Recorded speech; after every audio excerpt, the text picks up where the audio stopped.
Welcome to this new technical episode of Conducting Tools. Today we're going to go through a little bit of the Purgatory in Liszt Dante's Symphony and see together again how visual score study can help us identify the technical issues in the score. Let's start. Now, what is the first thing that we see here? Okay. Well, we see, of course, andante con moto quasi allegretto tranquillo assai. That's a very long title for a tempo indication. But the bottom line is that the first impression that we get from the first page of the score is that everything should be really quiet. It's slow. We are moving away from all the turbulence of the previous movement. Everything is in pianissimo, double P. There's no accents as we've seen in the previous one. And look, there's an undulating movement depicted by the cellos, then the violas, then the second violins, then the first violin with harp.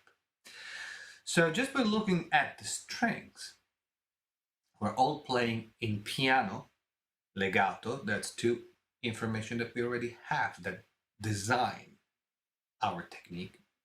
And the fact that they come in, not all together, but every other bar and then some, then this tells us what? That we should be using very small gestures, legato gestures, and that eventually, depending on how the orchestra is seated, we would need to move from one section to another.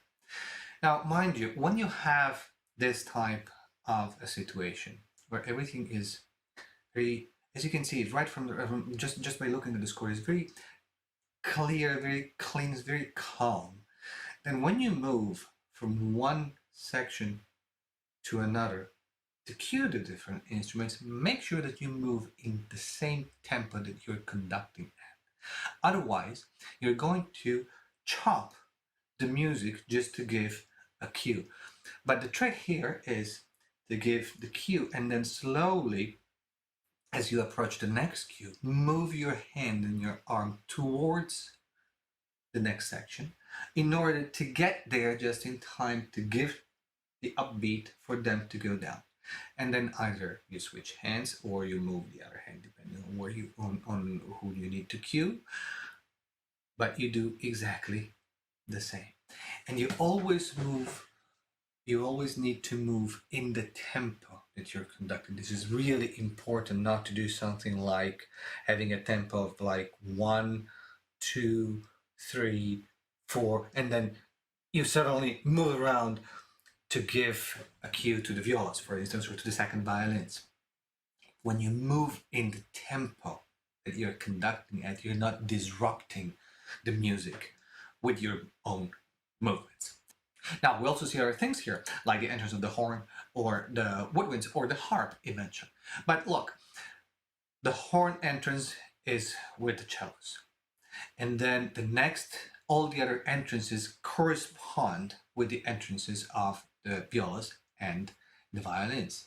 And finally, the first horn enters with the harp and with the first violins. Everything is together. If you want to address and cue two sections at the same time, you can do so, of course, just by using one hand for one section and go to the other player. If you're cueing a woodwind player, go to the player, extend your arm physically, make eye contact, and then just a very small upbeat gesture will be enough for them to start. Keep everything small and in the same design of the piece. Thank you for watching. Don't forget to subscribe to my YouTube channel by clicking on the subscribe button right below this video and ring the bell so that you will be notified every time a new video comes out.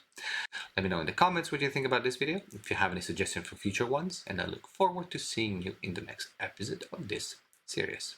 In the meanwhile, please continue to enjoy music and be well. Ciao!